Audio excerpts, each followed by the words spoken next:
Hello, everyone. Welcome to Cup of Culture. Just letting everybody into the room right now, and then we'll get started in just a minute. We have a great turnout tonight. Lots of people here to hear author Karen Gonzalez talk about the God who sees and immigration. Really thrilled that all of you gave your time up for this evening to learn together with us.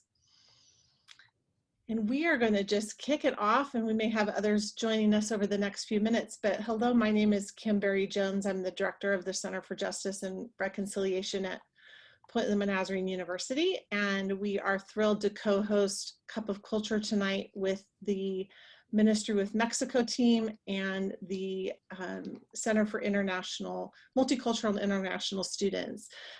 This event was the brainchild of the teams between Mosaic team and the CJR, and happy to introduce Sam. Sam tells a story better than I do about how we came together, but for this particular event, we're gonna just keep our intro short and then kick it to our partner, Liliana Ressa, who is been a critical partner in this project to bring Karen to us tonight. So Sam. Wow, yeah, thank you so much, Kim. Yeah, we're gonna try and keep it very short, maybe 30-minute introduction here. So I'm Sam, and I have the pleasure of leading our Office of Multicultural and International Students. And yeah, this whole idea of Cup of Culture actually came about Kim and I just finding ways to collaborate. And yeah, we're not gonna talk too much, but this particular topic is a topic that is very near and dear to my heart. As an immigrant right here in the United States, and as someone who worked with students from multiple immigration backgrounds. So we're so excited for Karen to be here. As Christians, we are called to love everyone. We're called to see everyone as an image of God. And the book of the Bible, and I'm not going to get too much into it because Karen is going to talk a lot about what the Bible says about immigration, but the Bible is full of stories of people that we revere and respect so much who were immigrants themselves in the Bible. So that is sort of our example, and why we want to do this. We want to show our students and the world and our local community that this idea of immigration, this idea of traveling from one country to another is not new, first of all. It's not something that just pooped out of nowhere. It's something that is being around from the beginning of time. And as Christians, we are called to be here, and we are called to walk alongside these immigrants, these people who are new to this land. So I am so excited. I am super stoked to have Miss Karen Gonzalez here. And so yeah, I'm gonna kick it off to my dear colleague Liliana Reza, and she's gonna take over. Yeah, thank you, Sam. Well, good evening, everyone. And once again, we are excited that you are with us. My name is Liliana Reza, and I am one of the campus pastors here at Point Loma Nazarene University. And again, part of this ministry with Mexico. I'm one of the people that oversees this wonderful ministry as we partner together with our friends across the border in engaging, informative, and sustaining ways. We want to encourage you, all of our participants tonight. You should see a function on your Zoom that has a little chat function. If you want to go ahead and click there, we want to invite you to introduce yourself. So say hello. Please tell us where you're from geographically. So if you're from San Diego area, what part of San Diego area are you from? If you are from outside of the San Diego area, please let us know where you are. And make sure that as you include your first name in the chat, you also tell us one thing or even two that you look forward to. What do you hope? What do you hope to learn today? So for example, if my name was Liliana, I would say this is Liliana. I'm in San Diego in the Point Loma area, and I hope to learn more about what Scripture has to say about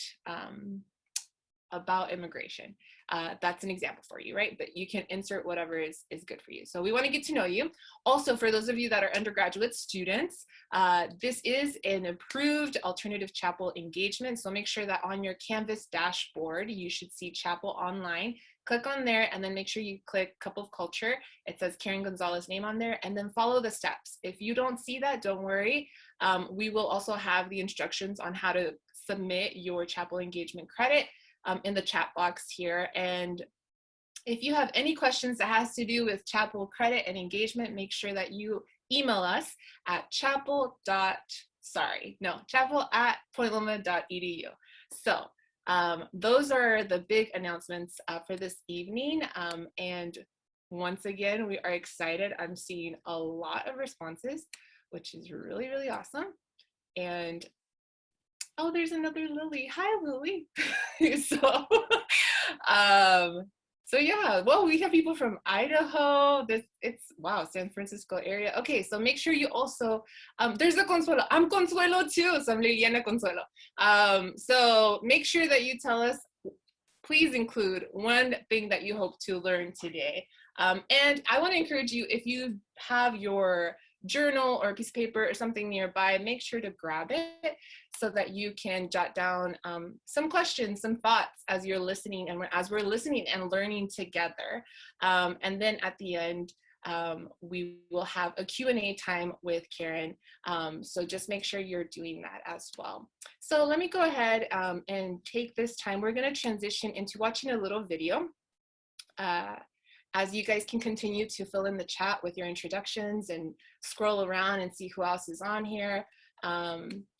But we're gonna go ahead and watch a video that will help set the stage for this conversation. And hopefully you have heard some of these terminologies and these words before. If you haven't, then I would also suggest that you write things down and ask yourself, how can I learn more about this? Or what is this? Let's go ahead and transition into that short video. I was brought when I was 11. I came when I was 7 from Brazil. I was about 10. I was 12 years old. I was 7 years old. About 8 years old when I came to the United States with my mother and my sister. We crossed the border, but we were little. My father was the first one to leave Mexico and come here in 2000. And then in 2001, my older siblings. So I've been here 18 years. I'm 29 years old. I am 20. I am 19 years old. I've been here for 21 years. I am 27 years old now. I am 23 years old and I am originally from Mexico.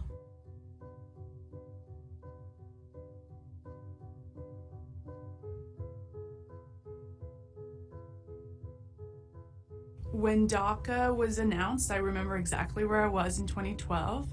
I was at the Museum of American History. Before DACA, I always felt like I was in between two worlds. I was born in Honduras, but if I were to go back to Honduras, it's like I'm foreign to them. It's a tug of war. When you're undocumented, you're always just wary of the situations, of the locations, who you're talking to, how you're interacting with folks, ensuring that you don't do anything that will bring attention to you because you live a life of shadows. You know, I have been able to accomplish a lot more than when I was undocumented. To get a social security number, loans from the bank, buy the car, a better job. I would leave behind a network of friends, family that are here, because a lot of us actually are part of mixed status families. It's scary for me because, you know, the type of job that I have, you know, motivating others and trying to tell them like it's okay when I don't even know if it's gonna be okay. Every time my parents call me after 11 p.m., it's like my heart is racing. When you are an immigrant in this country, you wake up every day with the fear that you could be taken away, right? That your family could be broken up. Well, I have been preparing my kids of, you know, this are the risks. This could happen to your dad and to me. I just can't imagine, you know, my nieces and nephews being separated from their parents, or them going back to a country that they don't know because this is their home. They shouldn't live with that fear that I had to grow up with. That's not a normal life. Like, that's not normal. And I know that, like, my friends that are U.S. citizens don't go through that. And nobody should go through that. I'm not leaving my home. And I think, you know, if Trump ever wanted to talk to us, if wanted to talk to these dreamers, he would realize that we love this country, we want to stay here. And if it's taken away, I'm losing my job. I'm losing the opportunity to work in school. People don't understand, but it's a big thing. It's a huge thing. It's privileges that some people here take for granted. Taking DACA away is like taking a family member away from me. That wall that Donald Trump wants to build, you know, is putting a wall in front of me where I won't be able to move forward. Our politicians are using us like a sport. You know, they're using us like punching bags. You are not just taking something away from us, but you're taking something away from this country. Democrats and Republicans alike have to stand up for us, because there are DACA beneficiaries in every state. It's not just blue states. This land is not a white America. It's not. This is a land of immigrants. I mean, I was already a person before DACA. A lot of people see, oh, well, you know, what's going to happen after DACA? I'm not going down without a fight. You know, whatever happens next, I love this country and I belong here. I'm fighting for my family. I'm fighting for the friends of mine that can't even stand up because they're scared. We just want to stay here and contribute to this country, to the economy. We are good people. We're not criminals.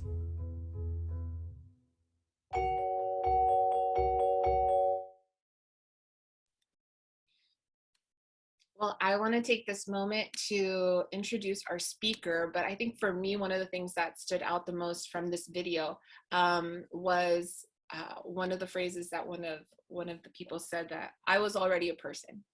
And it's my hope that tonight that we can take the time, not only the time, but really the posture to be good listeners and be attentive and have an open mind and an open heart as we engage in this conversation.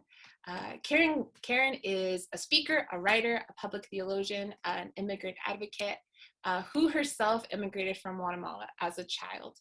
Karen is a former public school teacher. I'm curious to know what grade you taught, Karen, so maybe you can answer that question in some time, and attended Fuller Theological Seminary, where she studied theology and missiology. And for the last 12 years, she has been a nonprofit professional. Currently, she works for World Relief, an organization in Baltimore that serves immigrants and refugees. She wrote a book about her own immigration story and the many immigrants found in the Bible. So this is the book, The God Who Sees, Immigrants, the Bible, and the Journey to Belong. And she also writes for many other publications and organizations, including Christianity Today, Christ and Pop Culture, Sojourners. And you can follow Karen on Twitter, on social media, on Instagram, and she will share all of her handles so you can see that as well. But will you help me in welcoming Karen Gonzalez with us this evening? Thank you so much, Karen, for being here once again. Thank you for having me, Liliana. It's great to be here with you all tonight. And yes, as a teacher, it's kind of a treat for me when I get to do these kinds of conversations. So I'm excited. I'm excited to read all the reasons people joined tonight to learn more about immigration. And I hope that we get to learn together. We are going to have a Q&A. I heard somebody say today, we should be called a Q&O. Question and opinion, because really having all the answers is not something that I claim. However, I do try to seek God's heart, particularly around issues of migration. So I'm going to share my screen with you,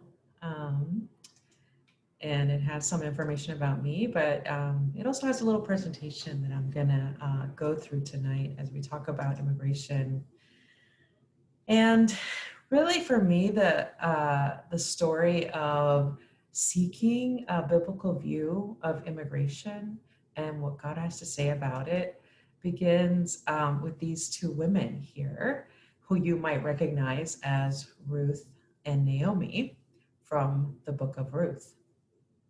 And I'm always interested in this story because sometimes I always hear people talk about it as if it's a story about Boaz, about a Christ-like figure. that's in the Hebrew scriptures. And sometimes I hear people recall words from the book of Ruth, words that are really, really famous and that are often read at weddings. And I think people are sometimes surprised to find that these words that they hear at weddings, it's a little speech that Ruth gave that goes something like, wherever you go, I will go. Wherever you stay, I will stay. Your people will be my people. Your God will be my God. And it sounds like a beautiful sentiment for a wedding, but actually it's not about the joys of beginning a new life together. When Ruth says these words, they're spoken out of a commitment to her mother-in-law, Naomi, after the two of them experience a series of devastating losses. And I do mean devastating. They experience the death of loved ones, widowhood, infertility, abject poverty, an uncertain future, and finally forced migration as a result of all those other losses. So in other words, the context of Ruth's beautiful words are not spoken in the best of times, but in the very worst of times. And these are words, in fact, that show her commitment to migrate and to integrate into a new community. So in the biblical text, we learn that the story begins in Bethlehem. You may not know this, but Bethlehem is a word that means house of bread. But ironically, there is no bread in the house. There's a famine. And when there's a famine and people are hungry, they go off in search of food. And this is exactly what Naomi and her husband Elimelech do. They and their two sons become economic immigrants. They move to a neighboring country called Moab, and this is a Gentile country. But there they find what they need. And things look good for a while. But then the family's breadwinner dies. And this is really terrible. But Naomi still has two young sons, and things brighten up a tiny bit when these two sons decide to get married to local Moabite women. And for 10 years, life goes on, and then disaster strikes again, and the two sons turn up dead too.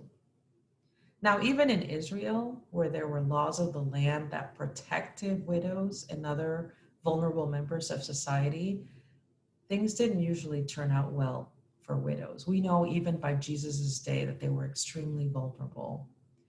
But we can assume that Moab didn't even have any protections for widows in the first place. So 3 widows is really a pretty precarious situation. But then good news finally reaches Naomi's ears. There is bread once again in Bethlehem. This must have been music to her ears. Finally, something good is happening. So she decides to go home, and she decides to take her 2 daughters-in-law with her. But something happens as they're on the road. She suddenly changes her mind, which is really odd. And the text doesn't really tell us why she changes her mind, but I like to speculate about this. I wonder if maybe having experienced what it means to be an immigrant, she wants to spare Orpah and Ruth a similar experience in Bethlehem. Or maybe since her daughters-in-law aren't pregnant with sons, they're really of no use to her. They're just more mouths to feed. Or maybe a more charitable reading, maybe no matter how much she loves them, she knows how much the Israelites despise their Gentile neighbors, the Moabites. We find a line in the scriptures that says, Ammonites and Moabites can't belong to the Lord's assembly. Not even the 10th generation of such people can belong to the Lord's assembly. So there's this word in the scripture that shows that there's a lot of strife between Moab and Judah. because just a tiny bit of history for you, Moabites are part of Abraham's extended family that descends from the incestuous union of Lot and his daughters. So Israel's hatred for their Moabite cousins goes back a long, long way. Whatever Naomi's reasons are, she manages to convince Orpah. Orpah seems to be sensible, seems to understand that her best shot at remarriage is to return home, to stay home and marry someone within her own culture. But Ruth is undeterred. We might say she's irrationally loyal, irrationally faithful, but she decides she's going to stick with Naomi and she doesn't care what happens. She's going to stick with her. I like to imagine what it must have been that day when they shuffled into Bethlehem. You know, things hadn't been great. The day that Naomi left, there was a famine and they were forced to migrate. But now she's returning. She's 10 years older and she has nothing. She has nothing except an equally sad-looking widow drudging along behind her. Now, the one good thing about this return is that it has happened in the midst of a harvest. There's the beginning of the barley harvest in Bethlehem, and this is a really good thing, and you'll find out why. There's another interesting note that we see in Deuteronomy, and it says, whenever you are reaping the harvest of your field and you leave some grain in the field, don't go back and get it. Let it go to the immigrants, the orphans, and the widows, so that the Lord your God blesses you in all that you do. Similarly, when you beat the olives off your olive trees, don't go back over them twice. Let the leftovers go to the immigrants, the orphans, and the widows. Again, when you pick the grapes of your vineyard, don't pick them over twice. Let the leftovers go to the immigrants, the orphans, and the widows. Friends, I want you to hear something that to me is supremely encouraging about the book of Ruth. So many places in the Bible, you read about how God's people disobey God. They worship other gods. They turn away from God. They mistreat the poor and the vulnerable among them. But I want you to know that this is not one of these passages. In the book of Ruth, you see exactly what is in these verses carry out. 2 penniless widows arrive in Bethlehem. One is from a hated community, and the other is just returning home.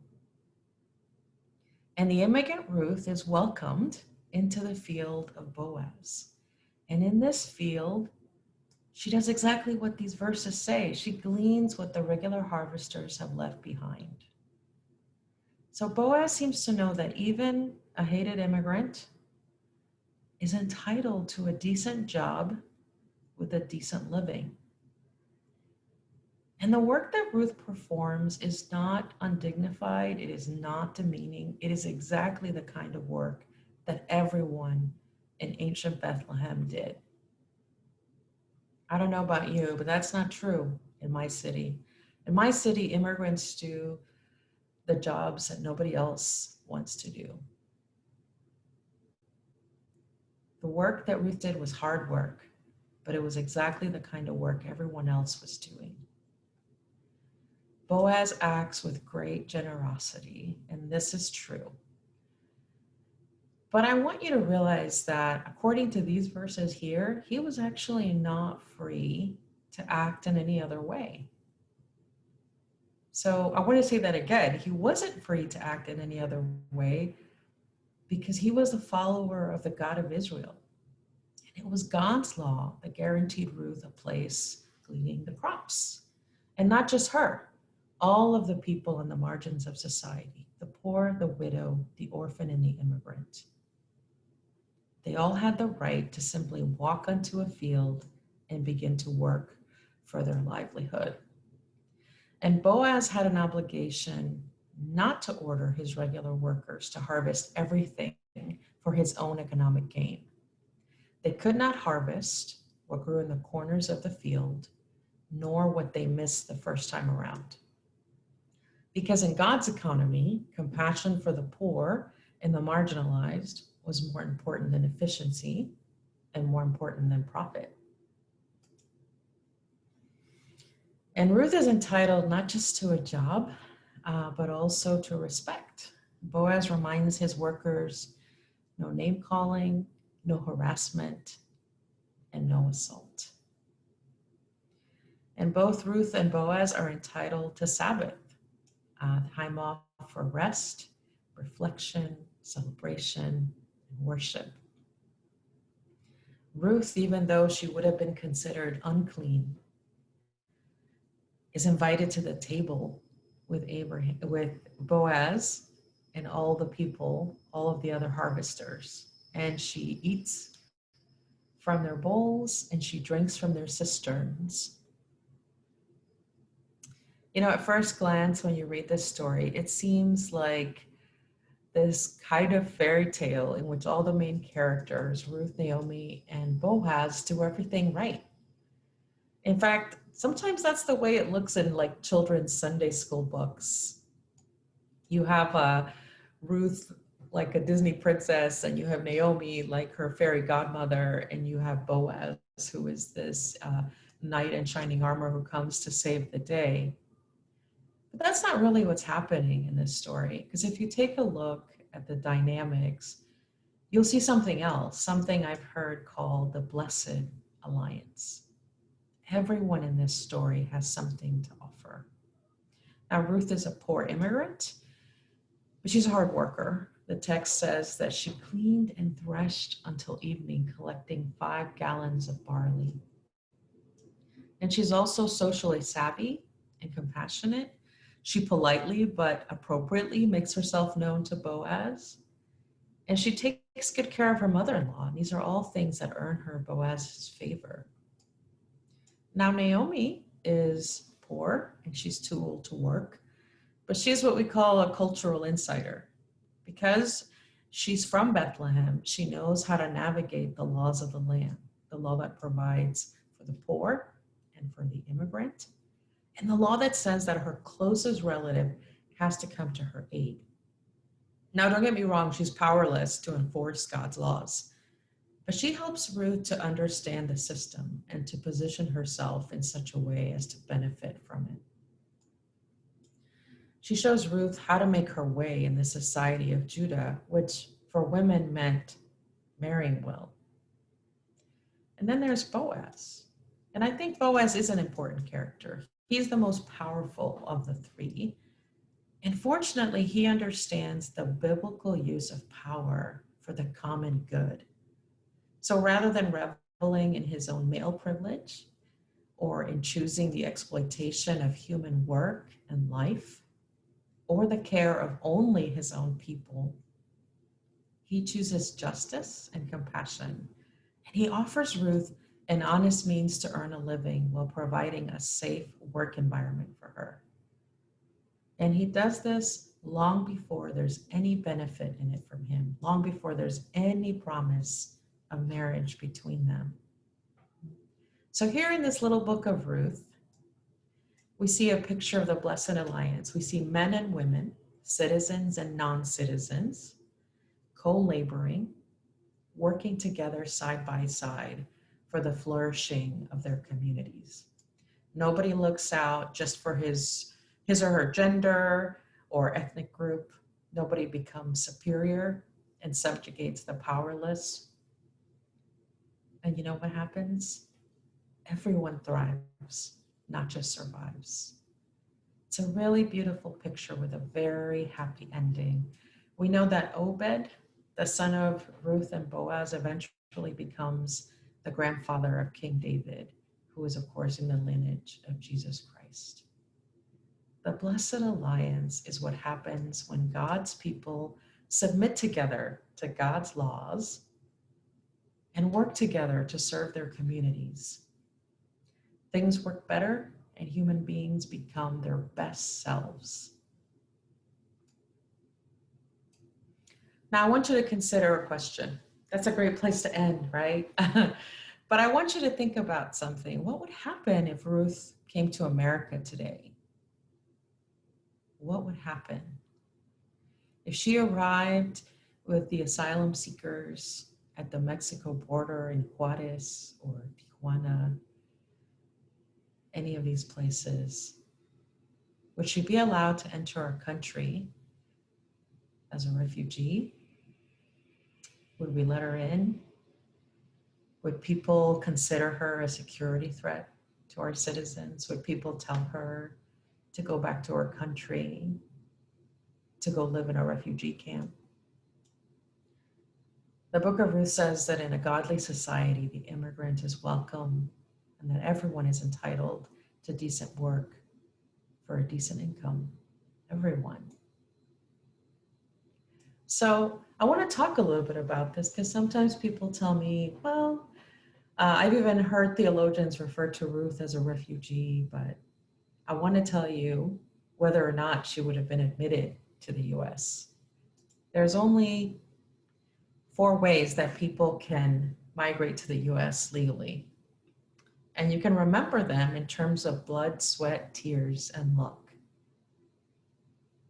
So blood is of close relatives of US citizens or lawful permanent residents. There are long waits for this unless you're a child under 21 or a spouse. But that's one way if you're a relative. So Ruth has Naomi. Unfortunately, the relationship between them doesn't qualify for sponsorship. It's only a sibling, a child, a parent, or a spouse. And as you know, Ruth's husband has died. And so there is no blood relation between Naomi and Ruth. So that's not a possibility. Another one is sweat. And these are work visas. And usually these are very limited in number. And most often they're given to highly educated people. So for example, I live in Baltimore, and here at Johns Hopkins, I meet all kinds of immigrants who are pediatric neurosurgeons and people doing postdoc medical research.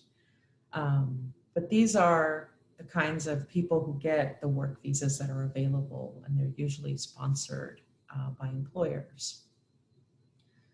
We don't know a lot about Ruth, but we know that she wasn't educated, that it's highly unlikely she would have qualified for one of these visas. There are some visas for agricultural workers. She doesn't really have a lot of experience though. She's just really gleaning in the fields for survival, not because she's an actual agricultural worker. So another way to migrate is tiers. And this is refugee or an asylum seeker. And this is a fraction of 1% of the world's refugees are resettled. So when people talk about Ruth as an asylum seeker or a refugee, just so you know, according to the legal definition, she does not meet that criteria. You have to be fleeing persecution. So famine doesn't count. You can't be persecuted by a famine. It has to be that you're being persecuted for your religious beliefs, your ethnicity, your political opinion, your membership in a social group, something like that. And so she really doesn't qualify for that, even though her situation is quite tragic, very sad. And then there's luck. And this is an online visa lottery that's available only to certain countries, and your odds are about 1 in 300.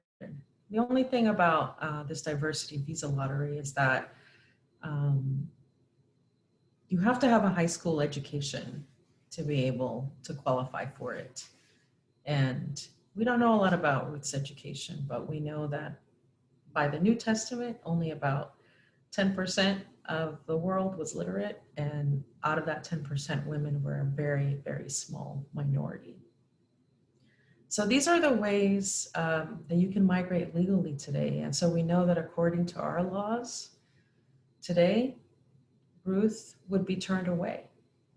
And we know Naomi would return to her country alone and hope for the care of some relative. And the story would have turned out much differently than we know it. So I'm going to talk a little bit about how we got here, how we got to these 4 different ways that we can migrate legally. And I want to talk about some notable dates in immigration history. So the first law was the Chinese Exclusion Act. And you might have heard of this. It's in 1882. So after the railroad was built, which Chinese laborers came and did that work, there was a lot of anti-Chinese sentiment. And so this Chinese Exclusion Act was passed, and it was really enforced in the West where the Chinese people lived. It was said that they lacked sufficient brain capacity and were unable to assimilate. So that's our first law. By the way, there's a community in Baja California of Mexicans of Chinese descent who fled south rather than return back to China during this time of the Chinese Exclusion Act. They just fled to Mexico away from the United States. Then there's a 1911 Congressional Commission report. So this report found that at this time, a lot of Southern Europeans were migrating to the US. And so they found that criminality was inherent in the Italian race, and that the high rates of illiteracy was due to inherent racial tendencies. So that's a direct quote from that law. And so it was this 1911 Congressional Commission report was created exactly for the purpose of excluding Southern European immigrants. Then we have the 1924, the Immigration Act. So this act coincided with junk science that was very popular at this time, called eugenics, and you might have heard of this. And what happened with this law is that it created strict quotas based on national origin. So basically, if you were from Northern Europe, so England, Ireland, Scandinavia, Germany, all these places, you could come and it was unrestricted. But anybody really who was not Western nor Protestant were considered biologically inferior and less capable of assimilation. And so there were very, very strict quotas, especially for Italians, Eastern Europeans, Jewish people, and Polish immigrants. Okay. And then we have in 1965, the Immigration and Nationality Act. And this is based on family connections and employability skills. So I want you to note something important about this law. 1965, of course, coincides with the Civil Rights Movement in the United States. And in fact, the Civil Rights Movement influenced this first law that wasn't racist. It was based strictly on family connections and employability. It's still the law that's on the books today. When you hear people talk about immigration policy reform, they're referring to this law. And it's notable to me that it coincided with civil rights because the unjust treatment of Black Americans highlighted the unjust treatment of immigrants as well. And so I love making that connection for people because I want them to see what a benefit there is in solidarity in working together for our collective liberation. There's an Immigration Act of 1990. I won't say too much about that, but it raised the ceiling on immigration and introduced the diversity visa lottery. It also introduced the H-1B visa, which is also another work visa. And then we have the last one I'm going to talk about, which is just the Illegal Immigration Reform and Immigrant Responsibility Act. And so this law has created so much harm for so many immigrants. And I want you to note the date that it was instituted. Okay, this is during Bill Clinton's presidency, There's a tendency for people to think that Democrats are really great on immigration and that Republicans are terrible on immigration. Historically, that's just not true.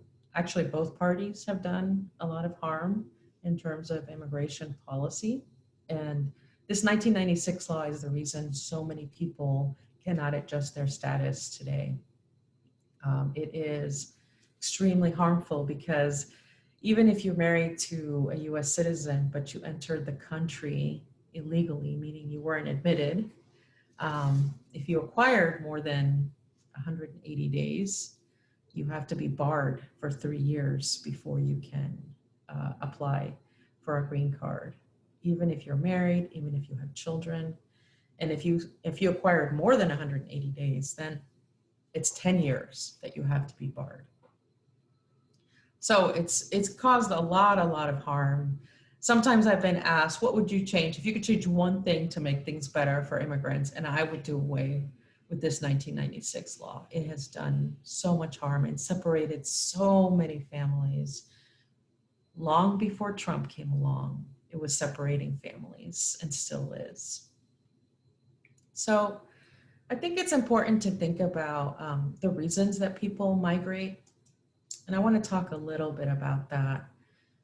There's this great quote by the Somali poet that says, "No one leaves home unless home is the mouth of a shark." And these are some sculptures that are on the coast of France, or that were there. They're not there anymore. But I want you to note that just like Ruth, most immigrants are not sitting around thinking about the American dream. Most people have not dreamed of leaving their countries. And in fact, when they leave pieces of themselves behind, which is what I love about this picture here.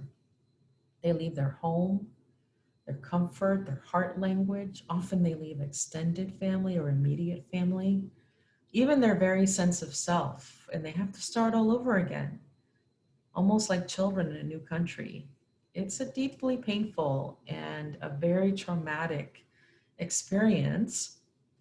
And most immigrants embark on this journey either for economic reasons, like you see Ruth, or out of a need to protect their lives and those of their loved ones.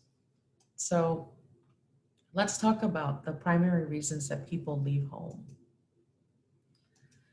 So there's 3 reasons that people migrate to the US: to work, in other words, to improve their economic situation, to reunite their families, and to flee persecution and violence. Now, there's also some people who flee because they're looking for adventures or seeking opportunities. Those people today are in the minority, but that's also a group of people that are migrating. But these are the primary reasons that people are moving to the US. Now, what happens once people arrive here? So there was a study done by the Immigration Policy Center, and it revealed some really interesting information about what happens to immigrants once they're in the US. Immigrants are more likely to become victims of unreported crimes. Wage theft is the biggest one. Assault, muggings, secondary. Domestic violence and sexual assault. Human trafficking. They're more likely to experience workforce inequities, to be underpaid or to receive no paid time off, to be exploited at work, and to experience a breakdown in family structures.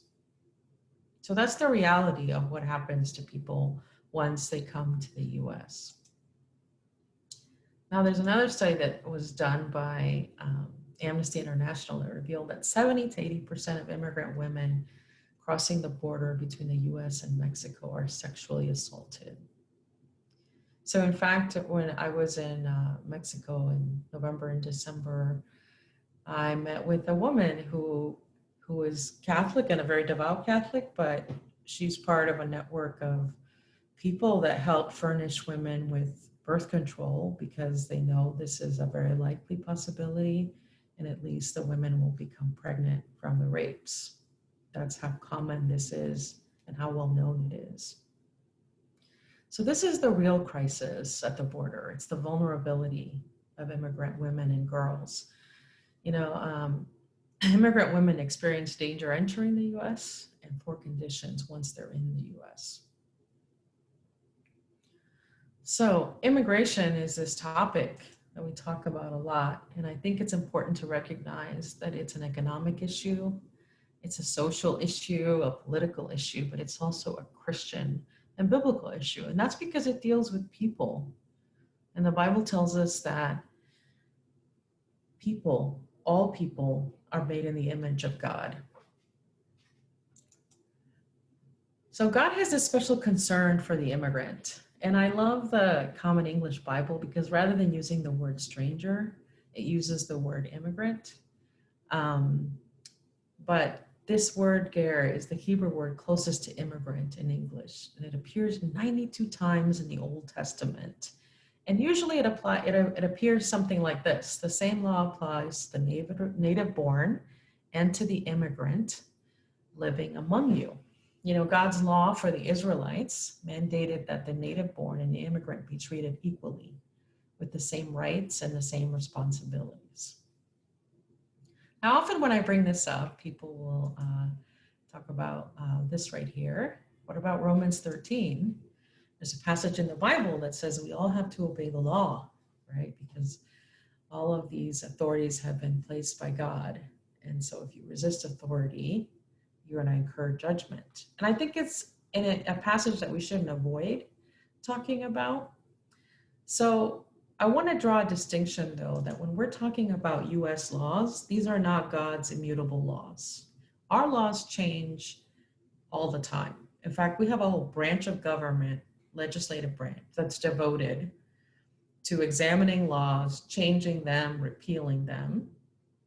It used to be legal in our country to own people as slaves.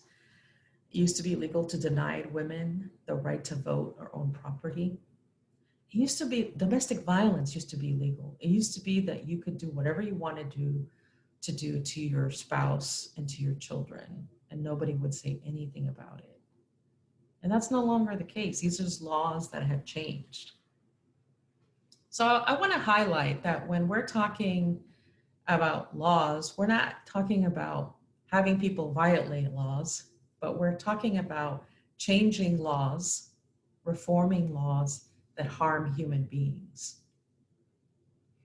You know, it's interesting that people bring up Paul a lot when it comes to immigration because Paul spent a lot of the New Testament he wrote from prison. Because whenever the empire, the Roman Empire, came into conflict with his faith, he never chose the empire. He always chose his faith. And so ultimately, he was murdered by the empire. We know he was executed and beheaded by the Roman Empire.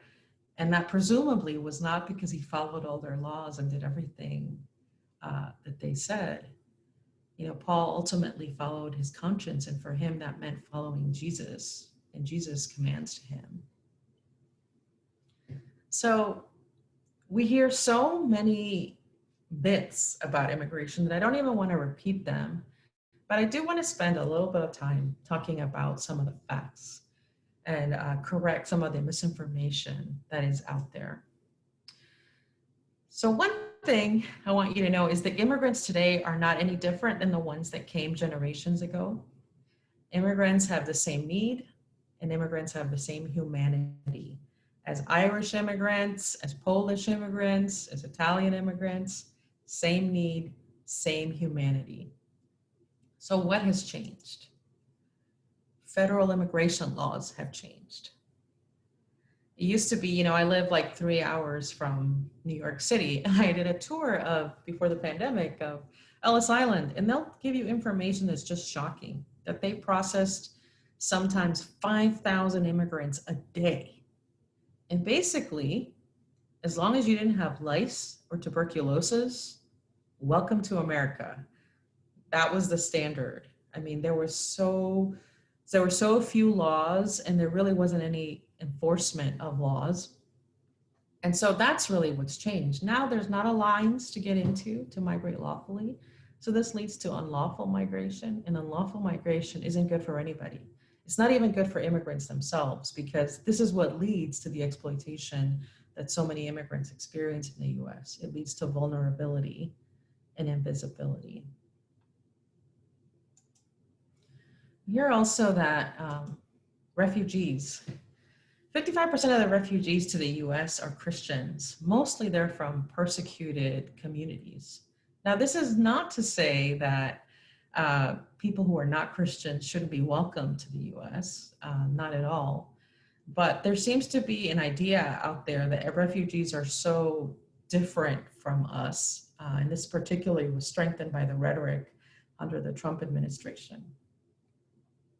So there's never been any kind of attack orchestrated by refugees. It's always been people under other kinds of visas that have been let in. Refugees are vetted for a long, long time. The average time that someone spends in a refugee camp before they're resettled, 17 years. It's a really long time to be vetted and to make sure that you are who you say you are. So, and undocumented immigrants pay taxes. In fact, they pay $12 billion in taxes every single year. And this is something that a lot of people don't know, but if you'll take a look at your Social Security card, you might understand why. I don't know if you've ever taken a look at your passport, but it's a very secure document. It has a chip in it. Your driver's license has a magnetic strip in the back. But if you take a look at your Social Security card, which is your legal right to work in the United States, it's just a flimsy piece of construction paper that probably a teenager could make with a good printer. And to me, that's very interesting because it matters so much, this document, and yet it's a very insecure document, the way that we receive it. And I wonder about this. I wonder about it because the IRS actually provides what's called an individual tax identification number to undocumented immigrants, knowing they're undocumented so that they can pay their taxes. So their perspective is, we know you're undocumented and we want our money. So this should trouble all of us because really what we have is a conflicting response. One part of the government, the IRS and the Social Security Administration, are accommodating payments from undocumented immigrants, but another part, the Department of Homeland Security, says they shouldn't be here. They shouldn't be present. And that's a problem because we're sending two different messages. It's like there's two signs at the border and one of them says help wanted and the other one says keep out. And which one are you supposed to listen to? Immigrants also create jobs. They fill in the holes in our labor market at the high and low end of the job scale. In fact, almost all economists say that immigration, and especially illegal immigration, has benefited the US economy. Immigrants contribute as taxpayers, consumers, and entrepreneurs. And it's true that immigrants do bring costs like public education, emergency healthcare, public benefits for US citizen kids.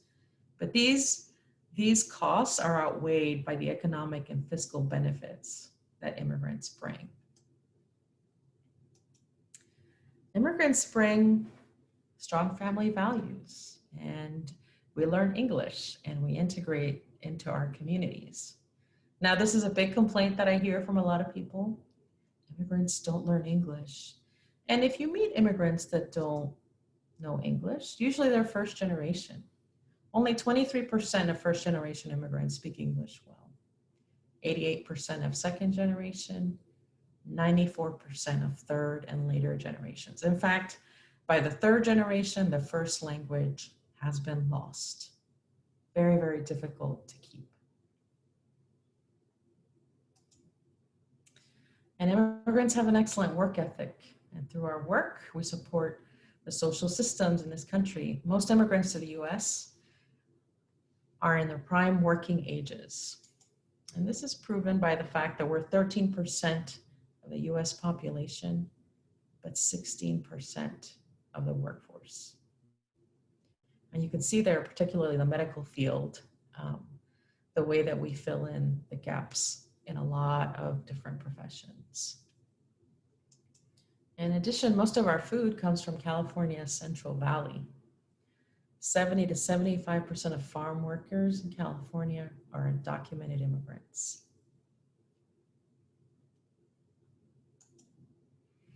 And immigrants are good neighbors. Historically, as immigration rates increase, crime decreases. And there's good reasons for that. We're just people, like everyone else, right? It's not that we're better people in any way. It's for three very good reasons. One is the threat of deportation. We're going to suffer more for criminal behavior. So this is why immigrants are less likely to break the law. And the healthy immigrant thesis. So people self-select for those willing to work because, again, they're coming here to work and to keep families together. Those are the top reasons. And of course, there's also greater enforcement, and more interior enforcement is deporting unlawful immigrants. So this is the reason why immigrants tend to be really, really good neighbors. So I want to summarize for us that immigration is good for countries and good for their economies. But even if it weren't, God commands us to welcome immigrants, to do justice for immigrants, and to love immigrants as we do ourselves. So again, this is God's command, and it's really part of trusting God, to trust that in God's economy, there's enough for all of us. And we don't have to live with a scarcity mindset of what's going to happen to me and to mine. So I want to stop sharing here because I know we're coming up on time, and I want to make sure that we get time to talk about some of these things.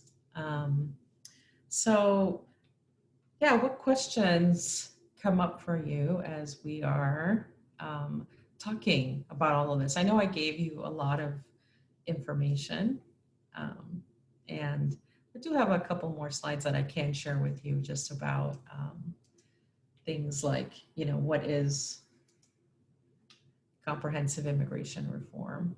And let me share that with you now before we move into that. So you should be seeing the screen there.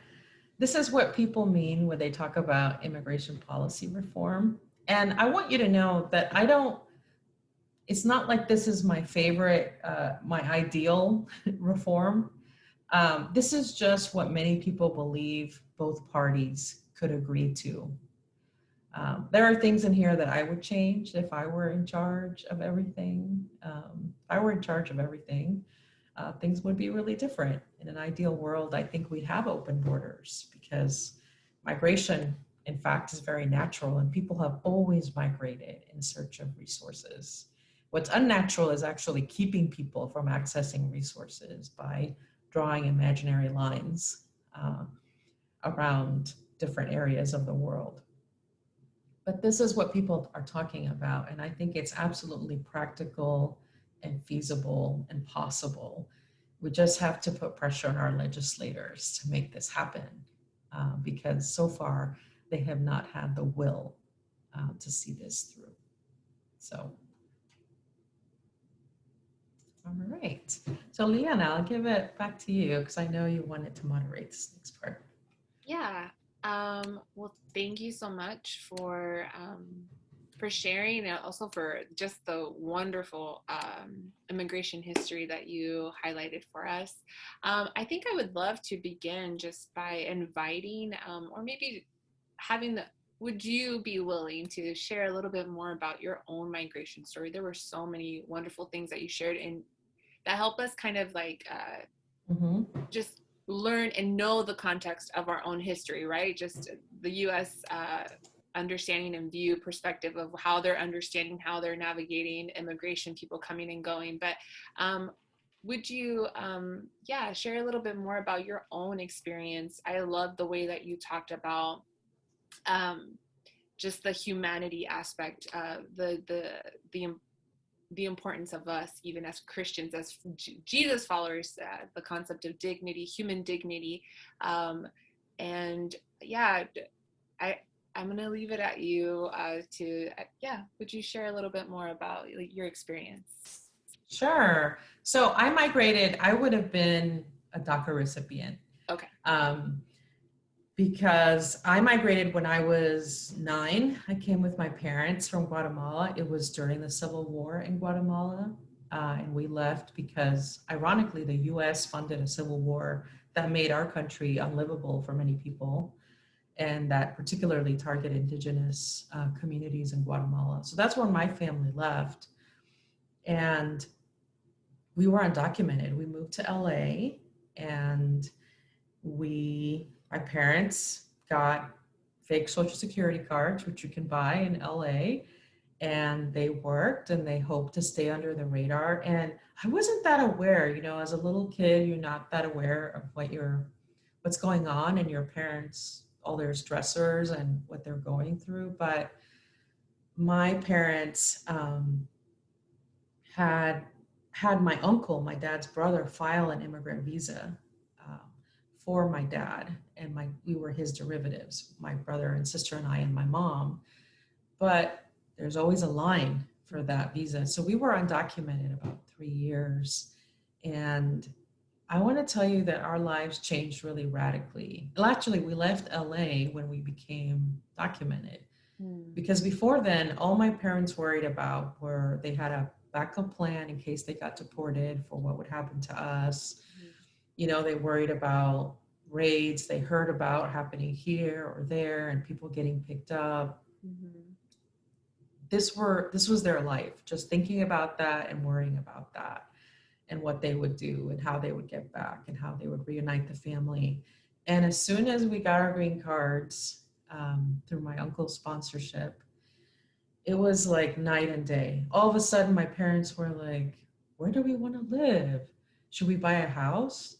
Should we put, my brother in Little League? These were their concerns all of a sudden, because they didn't have to worry about being deported, or, they had experienced all the things that I told you about. They've been assaulted in the street, because a lot of people know that immigrants carry cash. I've seen it happen here in Baltimore as well.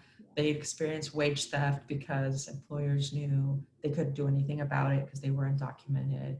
So yeah, that's what a huge difference it makes in people's lives when they can have, documents. And so that's when our lives changed. And that same line that we waited 3 years for that green card is now 13 years. Because that's how long the waits are. So you can imagine if people are in danger for their lives, or if people are hungry and they don't have enough food for their families. I mean, you can't wait 13 years for these things, and just say, well, I'm going to do it the legal way. This is why people make the decision. I mean, it's what all of us would do, for the care of our families. So, yeah. Yeah, thank you so much for sharing. We have a couple of questions, actually quite a few questions from our participants. And if you are a participant, just at the very bottom of your screen, you should see a little Q&A option, and you can type in your question right there. You can also chat directly and say something to Karen if you would like to say. She'll see it right there as well. But one of the first questions that I would like to highlight is, how can we practice compassion for immigrants? I think that's a great place to start. Yeah.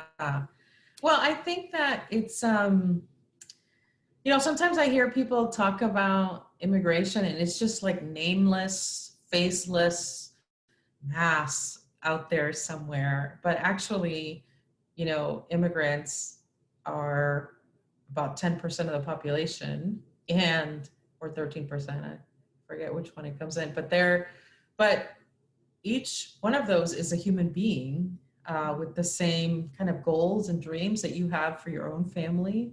And I think a lot of the compassion that is lacking is because people don't see immigrants the way that they see themselves. That very basic command that Jesus gave. Very basic, but very hard, right? Call of Jesus to love your neighbor as yourself. You know, I heard it recently. It was really hard for me recently because, you know, there's these detention camps where now President Biden's administration is holding a lot of young people who are unaccompanied. And somebody was saying, a whole group of people who are supposedly immigration advocates were saying, oh, but this is not as bad. It's not as bad as Trump's, you know, detention camps. This is a much better situation. And my question was, would you drop off your kids there? Because if you would not take your kids there, then it's not good for anyone, right? Because you should desire for immigrants the same that you would desire for yourself and your own children. And so you can't love immigrants or practice compassion for us while you desire less for us than you do for yourself and your children. And so I think that's the first step. And I hear this quite a lot. You know, I was listening to somebody on John Oliver. He was featuring a personality this week who kept saying that, for example, Representative Ilhan Omar should be just so grateful that she was let into this country. And she shouldn't critique it and she shouldn't say anything. And this is a young woman who came from Somalia with her family when she was a little girl as a refugee. And I don't ever hear people telling white Americans, you should just be grateful that you were born in America and you live here. But yet that's the attitude often taken toward immigrants. So I think it's important to interrogate language like that or expectations like that. Or the expectations that immigrants should somehow be good or better than the average person when we're just people and we have flaws and struggles just like you do, and there's no reason to expect more from us than you do for yourself. And yet often I hear the only stories that are exalted are stories of these perfect, hardworking, good immigrants. Well, what about just a normal person, you know, who's just trying to get by? What about an immigrant that has disabilities? You know, what about an immigrant who is struggling right now? I mean, those people are also worthy of dignity and respect of their humanity. And I think that's the way that we can practice compassion, by really interrogating a lot of the expectations and a lot of the rhetoric that we hear around immigration. Yeah, language is so important, right? When we talk about not just to one another, but to talk about each other. Just language plays such a huge part in that dialogue. Another one of the questions that we have is in reference to the sex trafficking and also just the assaults that happen specifically to women as they're crossing the border. If you could or suggest any type of safer ways or other avenues, what would they be, or what would it look like to provide a safer process or for it to be safer for them as they're crossing? Yeah, I mean, I think what would make it safer is if we had legal ways for them to enter, because then they wouldn't put themselves in danger of paying smugglers who, you know, I met a brother and sister through working at the World Relief Legal Clinic here in Baltimore, and they were crossing with a smuggler and thought everything was okay. And then the smuggler threatened them and said, you know, to the young man, I mean, he was a teenager, his sister's a teenager, and the smuggler says, if I can't sleep with your sister, I'm just going to abandon you guys here in the desert to die. I mean, it's a threat of death unless you do what I say. And if we had, you know, we have a lot of labor needs in our country that can't be met by our population. We have an aging population, and we have a lot of jobs that are open that many of our citizens won't do or aren't able to do for whatever reason. If we offered more work visas, we could ensure safer passages for people, because then they would be coming in. But what we do instead, which I think is very harmful and very hypocritical, is that we allow them to take on this danger of entering unlawfully. Then they work in agriculture, or in Baltimore, they do wash the linens of all these hospitals that Hopkins has all over the place. They do these jobs nobody else wants to do. And then we have the nerve to complain about them being here. But meanwhile, we don't mind that we're not paying $5 per tomato. We don't mind that when we go to a hospital, there are clean linens, or that when we go buy a chicken, it's not worth $15, right? And so right now, the way the system is working is very ineffective, because we have labor needs in our country, and we don't have enough workers to meet them, and yet we won't give them work visas. And historically, when we've done work visas, they've been very successful. There was a Bracero program that was very successful, and that in fact, people came and then they went home.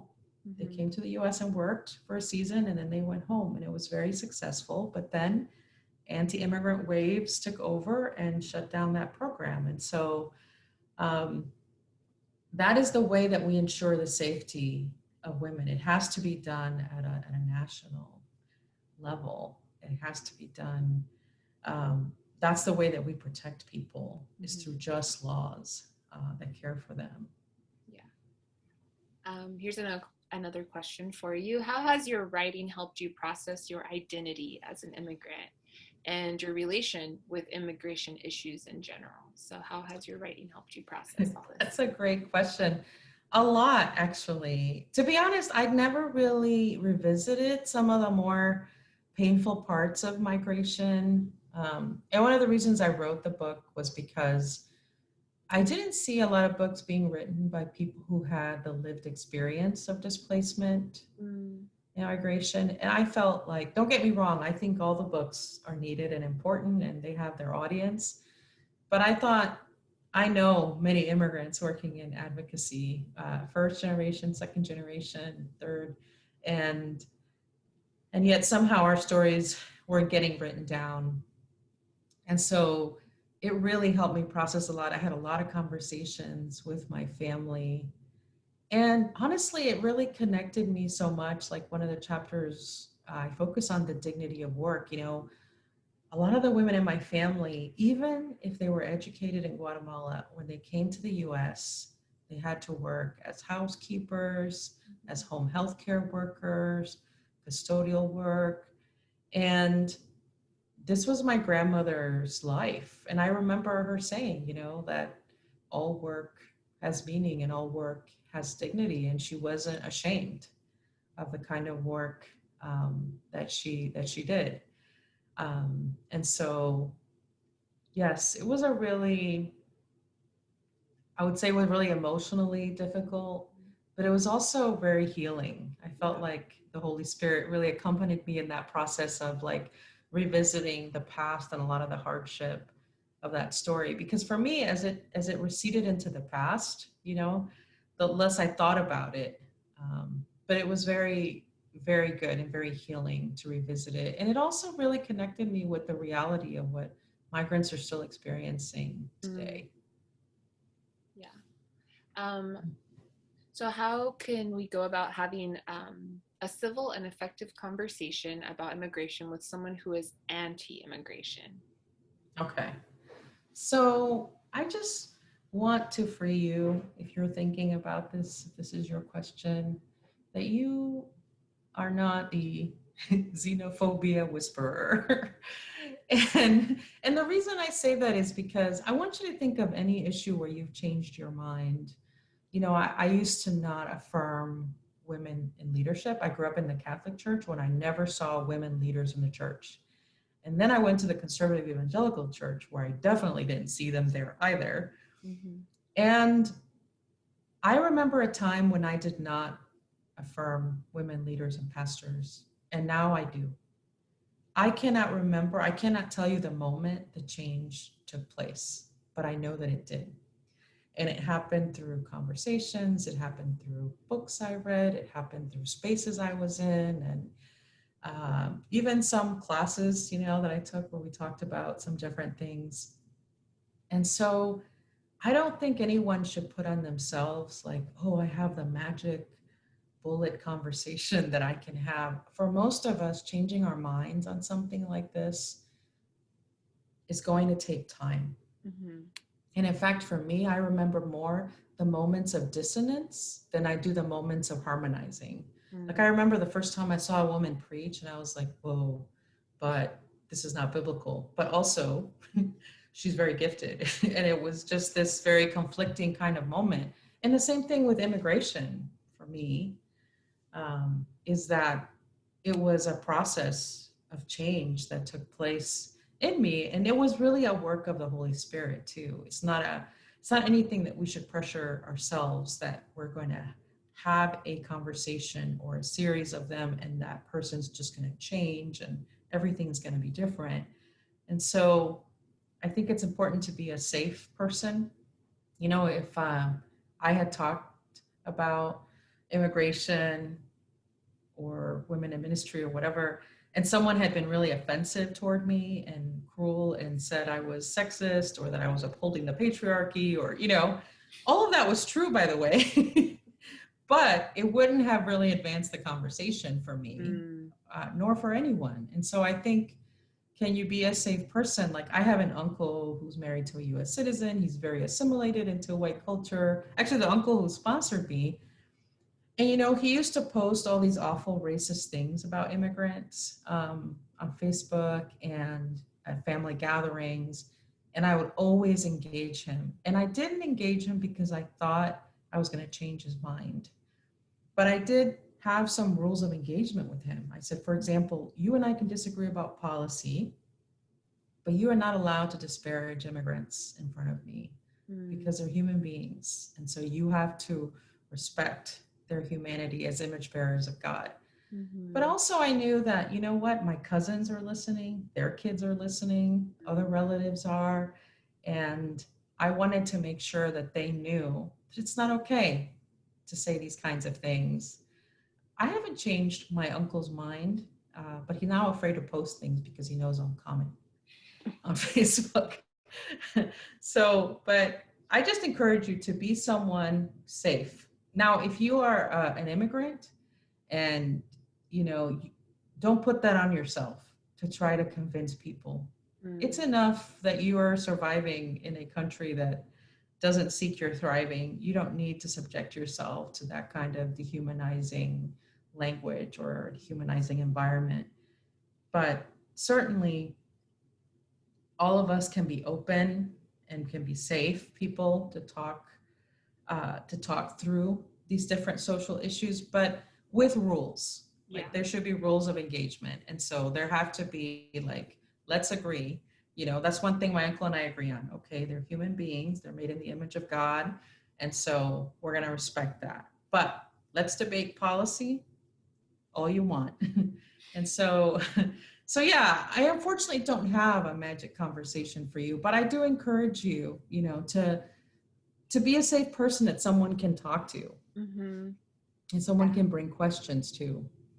No, I really like that. It kind of goes back to your point about compassion and like, you know, being compassionate, not just when we're talking about immigration and people who have dignity, but also as we're speaking with others that see things differently from a different perspective, especially those that have only heard this for the first time or are not as well versed as you're saying, because it's right. Different conversations evolve. We have another question that says, do you think we've progressed from the 1800s to the 1900s in terms of our immigration laws? How so and how not? Do you think we've made any kind of progress? You know, that's complicated. I think that I think the 1965 law was a huge step in the right direction. And I wish we had continued that work from there. It seems sometimes that when we arrived at the civil rights movement in this country, we kind of decided, well, racism is over and there's no more xenophobia either, and we're all done. And so unfortunately, a lot of laws have still continued to do harm, and a lot of presidents have executive powers as well. So when I tell you that both administrations have done a lot of harm, both like Republicans and Democrats, I can tell you that Republicans have done slightly less harm. And one of the better presidents, I don't want to say best because there is no really best, but one of the better presidents on immigration was George W. Bush, who was, problematic in a lot of ways. But I wondered often if it was because he was from a border state, if he, grew up on a ranch, grew up around Mexican Americans and Tejanos. And I wondered if that influenced him at all. But I feel often that we take one step forward, two steps back. I think a huge milestone would be if we could pass a DREAM Act or a version of the DREAM Act. I think that would be a great move in the right direction. Yeah, I mean, honestly, I don't put a lot of hope in laws. I'm writing another book right now about immigration as well, and the Bible, and sort of advancing the conversation that I started in the first book. And yeah, I see a lot that really troubles me. I see more hope in like in the book of Ruth. People are obeying God and submitting to God's law and trusting in God's great economy rather than in waiting for governments to do things correctly. Don't get me wrong, I still think we should work toward that and we should put pressure on legislators. I think we need to continue to advocate at that level, but I don't, already with Biden, we're seeing things that are troubling in terms of immigration and things that are not encouraging. So, and a lot of it is people tend to call their legislators because they have anti-immigrant sentiments. Even though the majority of the country supports something like the DREAM Act, those people aren't calling their legislators and saying, I support this and I really want you to pass it and vote for it. So yeah, it's a complicated question for me. Honestly, when people ask me about hope in immigration, my hope is embodied in people like you, people that care about this, that give up an hour and a half in an evening to come hear about this and learn about it and talk about it. That's where I experience a lot of the hope for just immigration policy reform, not in our government, because I just haven't seen it, from there. So. Yeah, I love that response because it kind of goes with our next question.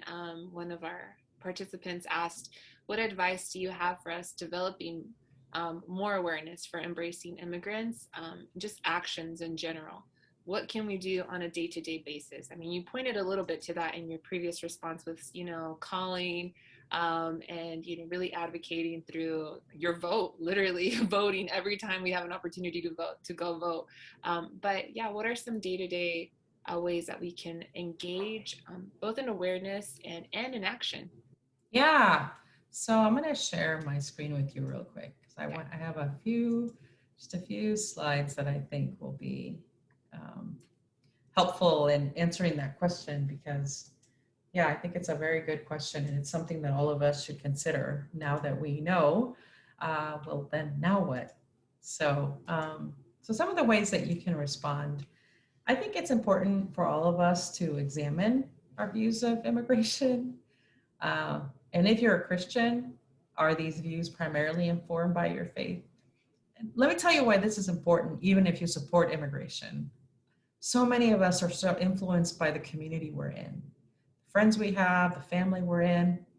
What happens when that changes? When we're in a new church, new community? Now it's anti-immigrant. I think it's important for us to really know, where do our perspective on this come from? I learned for myself that my views on immigration came from my family. And a lot of my family were like my Uncle Hugo, who just had assimilated so much into American culture that he was now anti-immigrant. Like, I call it in my book, the shut the door behind me philosophy. Like I was the last good one and there's no one else. And so it's really important for us to know that our faith speaks about this a lot. And so are our views primarily informed by our faith? And then what are our relationships to immigrants? Are they based on mutuality, or are we the givers of charity? Are we like a cause or an activist project? Do you give and receive hospitality? I love this quote by James Baldwin because he says, not everything that is faced can be changed, but nothing can be changed until it's faced. And I think we have to face ourselves in this subject and examine this. There are studies that show that most, like 80% of people have never had an immigrant person in their home for anything other than a transactional kind of relationship, meaning like, oh, the person who cuts my lawn or the person who cleans my house. And so it's important to look at our views and our relationships. I think it's also important. Are we reading the Bible in community with immigrants? Not just immigrants, but a lot of people on the margin. You know, we've been taught the Bible from the perspective of the dominant culture, but people on the margins can teach us to see with new eyes. I read the book of Ruth and I see an immigrant story because I'm an immigrant. But I will tell you, all the years I've been in the church, I never heard that. I heard it was a story about infertility. I heard it was a story, you know, about loyalty. It was a story about Boaz, all these different things, because I was always being taught the story from the perspective of people who had power, or in women's Bible studies, right, where we focus on things like the infertility and the widowhood. But I think that's an important thing for us to do as well. And then to advocate. So I don't mean that you have to come to Capitol Hill, but I think you should speak up to your friends and your relatives. When you hear Uncle so-and-so and grandma say something really inappropriate and racist, it's important to speak up. And maybe you won't change their mind, but remember there's other people in the room that are listening, you know, and it's very important to speak up for their sake, even if you're never going to change grandma's mind. And that really takes a lot of courage, and it can be done with care and finesse, but it has to be done. And then of course, calling our representatives in Congress. I know this doesn't seem like it would do anything, but I can tell you it makes a huge, huge difference. They write down every caller. I've been there and I have seen it, and it matters supremely that you call and you let them know that you want a legislative solution for DACA, that you care about refugees, that you care about the detention centers, about families being separated. All of these things, it matters that you who are a US citizen, that if you call and you let your legislators know. And I love this quote here from Martin Luther King, because he talks about how we're called to play the Good Samaritan on life's roadside, but that's only the initial act. One day we must come to see that the whole Jericho road must be transformed so that men and women will not be constantly beaten and robbed as they make their journey on life's highway. True compassion is more than flinging a coin to a beggar. It comes to see that an edifice which produces beggars needs restructuring. So those are some of the ways that, and this is why that last quote is why I think advocacy is really important, because nothing's going to change structurally until we can influence our legislators to change these laws. Yeah, no, I thank you so much for the action steps. It's so important. I think of, there's so many creative ways as well, like setting your phone up. There's certain apps that will give you reminders of things that are currently happening for you to know, for you to even prompt you, you know, hey, say this, or Yes. kind of like connect you to the right line. And so I would encourage our participants to really engage in that. We'll also, along with the CJR, make sure to email our participants with some resources and some steps. And if, Karen, you have any other, recommendations and resources, feel free to pass those along to us, and we'll make sure that we can give those to our participants from this evening. Let me see. We have so many other questions, but I know we have short time, so these are a little bit heavier ones. Yeah, I think we'll end with, yeah, as you think about this administration, I know that you said that your hope was in people, right? And in these opportunities where you get to see students engaged and people engaged in the conversation. What's your hope what's your hope as you think about immigration laws in the next couple of years? Are you hoping, what do you hope will change? I hope we will definitely have a legislative solution for Dreamers, that they won't just still be under DACA, because DACA is scary to me. It can be changed, it can be eliminated. That's the danger of executive action. Somebody else comes in and decides to change them. And so I would really like to see that happen. I would like to see us, instead of putting resources toward detention centers and the border walls, I would like to see us put those resources toward having more federal judges that can adjudicate cases and hear them, having more social workers, because that's really what we need along the borderlands. Is we need, for all those unaccompanied minors, they don't need children jails, they need a foster home, a place they can go to and be safe if they don't have relatives in the US. So they can be somewhere where they're cared for like human beings, instead of, just thrown into these terrible places. And so that is my hope, that I think the asylum situation is not going to change as well, as long as the United States doesn't consider its foreign policy. I know that massive migration out of Guatemala, where I'm from, happened because of US foreign policy, and because the US economically exploits Guatemala and takes so much of the agriculture. So much of the agricultural goods are taken and they're owned by American companies. And so none of this is going to change these waves of migration until we have foreign policy that doesn't exploit other countries for their resources. Sometimes I've heard people say things like, oh, these countries just can't rule themselves. I'm like, no, we can. There was some Mayan and Aztec empires of people, taking care of their own.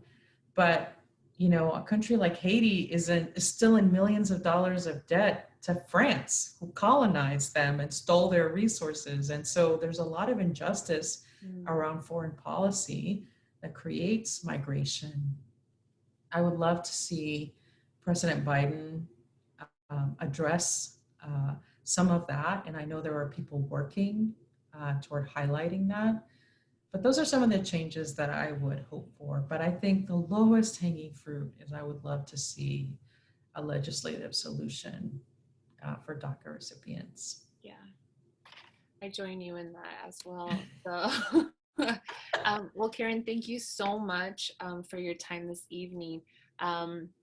Thank you for your work, for your book. At least I am, I can speak for myself, and I'm sure others as well that are in this conversation, that I'm excited about your new book, and I look forward to reading that as well. But thank you once again for the work that you do, the heart that you have, for sharing your story this evening, and for taking the time to help us lean in more into not just becoming more aware, but actually moving towards action and moving towards living more in the way of Jesus.